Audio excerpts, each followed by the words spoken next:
ప్రభువు రాకడ వచ్చినప్పుడు మనం చదువుకుంటామండి, ఇద్దరు తిరుగులు ఇసురుతా ఉంటారంట, కమ్మ కబుర్లు చెప్పుకుంటా ఇసురుతూ ఉంటారంట. తిరగాలి, ఇద్దరు తిరగలు ఇసురుతూ ఉంటే ఒక అమ్మాయి మాత్రం ఉంటుంది, ఇంకొక అమ్మాయి కనిపించదు. పొలంలో ఇద్దరు పని చేస్తూ ఉంటారు చక్కగా, ఒకడు మాత్రమే ఉంటాడు, ఇంకోడు ఉండడు. నువ్వు ఎత్తబడే వ్యక్తిగా ఉంటే సంతోషం, విడవబడే వ్యక్తిగా ఉంటే నీ బాధ ఎవ్వరికి పట్టదు.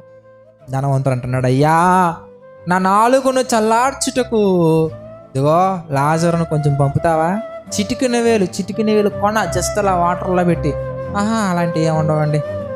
ఇంకా అలాంటి బేరాలు ఉండవు, ఇంకా అలాంటి కబూర్లు ఉండవు. ఇంకా అలాంటి రైతు మార్కెట్లోకి వెళ్ళి బేరాలు ఆడతారు చూసారా, 10 రూపాయలు, 9 రూపాయలు, 8 రూపాయలు, ఫైనల్గా 5, 4, 3 ఇట్లా బేరాలు ఉండవండి.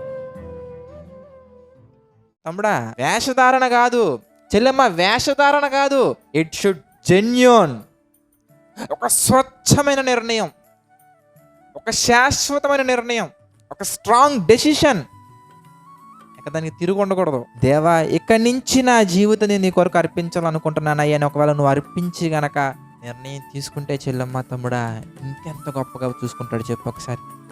నువ్వు ఆయన దగ్గరికి రాకముందే ప్రాణాలు అర్పించిన దేవుడు, నువ్వు ఆయన దగ్గరికి రాకముందే పరలోకాన్ని విడిచిపెట్టిన దేవుడు, నువ్వు ఆయన దగ్గరికి రాకముందే సర్వం నీ కొరకు అర్పించిన దేవుడు, నువ్వు ఆయన దగ్గరికి రాకముందే ప్రాణాన్ని కూడా లెక్క చేయని దేవుడు, ఒక్కసారి గనక నువ్వు ఆయన దగ్గరికి వచ్చి ఇక ఎల్లను ప్రభువా, నీవే నాకు కావాలి ప్రభువా అని ఆయన కౌగిల్లో నీవు ఉండి ఆయన హగ్ చేసుకుంటే, ఆయన దగ్గర నీవు ఉంటే ఇంకెంత గొప్పగా చూస్తాడు ఒకసారి ఆలోచించు.